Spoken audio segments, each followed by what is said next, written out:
আসসালামু আলাইকুম সবাইকে। কী অবস্থা সবাই? আশা করি সবাই ভালো আছে।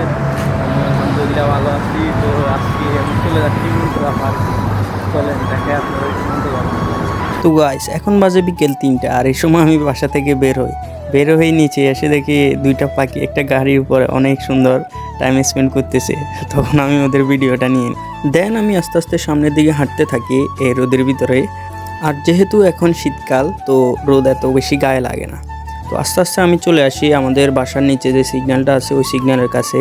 আল হিলাল সিগন্যালে আসে আমি সিগন্যালের জন্য অপেক্ষা করতে থাকি।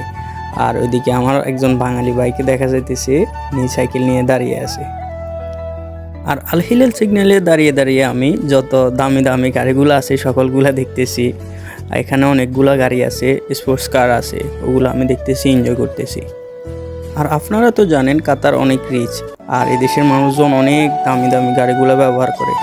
আর একটু সামনে যাওয়ার পর আমি দেখতে পাই যে দাফনার বড় বড় যে বিল্ডিংগুলো ওগুলা। দেন আমি আস্তে আস্তে হাঁটতে থাকি। আর হাঁটতে হাঁটতে চলে আসি আমি একটি বাস স্টপের কাছে। আর বাস স্টপের কাছে এসে আমি এখানে বসি, যেহেতু আমি অনেকক্ষণ রোদের ভিতরে হাঁটতেছি। অনেকক্ষণ বসার পর চলে যাই আমি সামনের দিকে। আর সামনের দিকে আসার পর আমি অনেক সুন্দর একটি জায়গা দেখতে পাই। দেন আমি 5 মিনিট হাঁটার পর চলে আসি হলিডে সিগন্যালে। আর মূলত এই সিগন্যালের অপোজিট পাশে হচ্ছে মুন্তাজা পার্ক। তো আমি সিগন্যালের জন্য অপেক্ষা করতেছিলাম। সো ফাইনালি গাইজ আমি চলে আসি মুন্তাজা পার্কে। আর পার্কে আসার পরেই দেখতে পাই এরকম একটা পদ্মার ভিতরে কি একটা চলতেছে। যাই হোক, এখানে অনেক সুন্দর সুন্দর পাখি দেখতে পাই।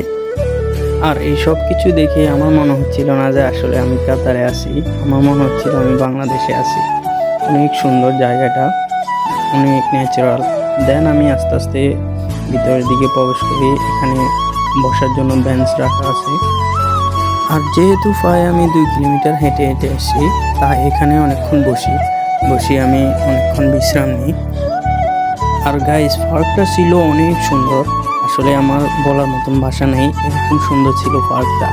আর সামনে দিয়ে দেখি কিছু বাইরে এখানে এক্সারসাইজ করতেছে, কেউ ফ্যামিলি নিয়ে আসতেছে, টাইম স্পেন্ড করতেছে, সুন্দর সুন্দর মুহূর্ত। এই দিক দিয়ে দেখি অনেক সুন্দর সুন্দর ফুলগুলো পুরো গোলাপের মতো। দেন আমি আর একটু সামনে গিয়ে চলে যাই আমি এক্সারসাইজ করার জন্য। এখানে আমি অনেকগুলো এক্সারসাইজ করি। এরপরে আমি চলে যাই আবার পার্কের অনেক ভিতরে গিয়ে আমি সুন্দর সুন্দর মুহূর্তগুলো উপভোগ করতে থাকি। এখানে অনেক সুন্দর সুন্দর গাছ, অনেক ঠান্ডা হাওয়া। আর এই জায়গায় এসে আমার এত ভালো লাগতেছে, আসলে আমি বলে বোঝাতে পারবো না। জায়গাটা এত বেশি সুন্দর ছিল এবং কি এত বেশি ন্যাচারাল ছিল। আর সামনের দিকে এগোতে দেখি কিছু কফি শপ। আর এখানে অনেক সুন্দর সুন্দর গাছ, এগুলা আমাদের দেশে নারকেল গাছের মতো অনেক সারি অনেক সুন্দরভাবে এখানে আছে। সো গাইস, আজকের জন্য এই পর্যন্তই। আমার ভিডিওগুলো ভালো লেগে থাকলে আপনারা অবশ্যই একটা লাইক এবং একটা কমেন্ট এবং শেয়ার করে থাকবেন। আর ফলো করতে ভুলবেন না। ধন্যবাদ সবাইকে এতক্ষণ থাকার জন্য।